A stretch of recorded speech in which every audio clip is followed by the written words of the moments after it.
We're very lucky to be talking to Sheila Frampton-Cooper, who has just won first prize in Art Innovative Small. Did I get that right? No, I didn't. Art Okay. Abstract. Art Abstract. Small. I knew there was another word in there. So when you start to work on a quilt, what is the inspiration, or do you just sort of wake up in the morning and know that you want to work with green? Well, in this case, I typically work with a lot of bright colors. I wanted to do something different with this quilt. I love nature. I have a large garden that's very green. And with this quilt, I didn't want it to be bright. I just wanted the subtlety of just the natural feeling and the calmness of nature. I mean, there's also vibrant colors and all that, but that's not what I was going for here. This was a calm for you, because I understand that one of your other quilts in the show is a little bit different. A lot different. Exactly. It's life in the city. It's very intense. It's very graphic, very bright, which is very much a part of me also. Right. But so is this. So was this a challenge to work in a more subdued palette? The challenge was that I limited myself as far as color is concerned. I didn't just pick a green quilt. It's a certain tones of green, which is... I couldn't use anything too bright.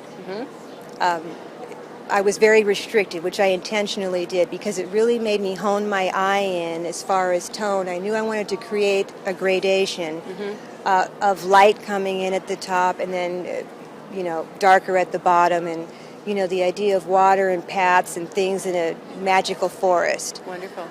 But when people saw it, they said it looked like a view from above when you look out of the airplane. And I did not, that was not my plan, because I never approach my quilts with a plan. You don't want to fit it into a box. No, I like them to unfold and surprise me. And they have a life of their own, don't they? They do, and I allow them to express themselves. And this one was going to be small, and it wanted to be larger, and I allowed that. But it was certainly a challenge because of the colors I chose. I understand you did some hand dyeing to achieve the exact green that you wanted. Well, no, this is all commercial fabric. Oh, is it? Oh, I'm sorry, I misunderstood. No, this is all commercial, and I specifically chose batiks as my print because of the earthiness of them. And then I just wanted those neutrals mixed in, and this is all commercial. Anybody can go and buy, wonderful. Support your local quilt shops. Exactly. That's what I do. I have enough green fabric to make, 10 or 20 of these. Oh, good. We look forward to seeing every no one of time, them. but We're working in a series, I understand. Yeah, So, exactly. Right. So were there any other challenges that you'd like to share with us, apart from, finding the perfect greens and following that? Anything that happened that you had to kind of... Well, it's a constant challenge. It took me about 3 months to piece this quilt because I go very slow and I let it speak to me, and it's very meditative, my process. And then you run into jams. Yes.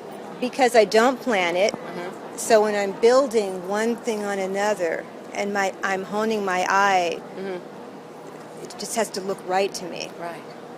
And that takes time. It does. Because I didn't have a plan. And sometimes with constructing and how I put things together, it's a challenge. It's all a challenge. It is. But that is what I enjoy. It's good for my brain. The process. The process is great for my brain. I like problem solving. I'm not a math science person, but I like problem solving. I don't ever try to strain, let me think of how I can do this. Right. If I run into a situation, I step back and I wait, and I just sit there and I just stare and I wait. And then it comes. It just dawns. Wonderful. So it's a joy for me. Indeed. But I worked hard, 8 to 10 hours a day we know for a solid 3 months We know you on work just the hard. top. Right. Because I get obsessed. And then I don't work on more than one thing at once. Well, you've achieved an absolutely gorgeous quilt, and Thank it is you. very meditative for us to look at it Thank as well. you. You know what? That really is what it's all about for me. I believe as quilters, it's like we're putting pieces together, and what we put in is our energy and our love, and then we get to share that, which is why I entered the show in the first place. For only that reason. And then look what happened. I know. Exactly. But it's doing its job. It is doing its job. Yeah, and that's what I'm here to do, is to put it out there to do whatever it does. And I don't need to know what that is. And thank you so much for doing it. Thank you so much. My pleasure. Thank you.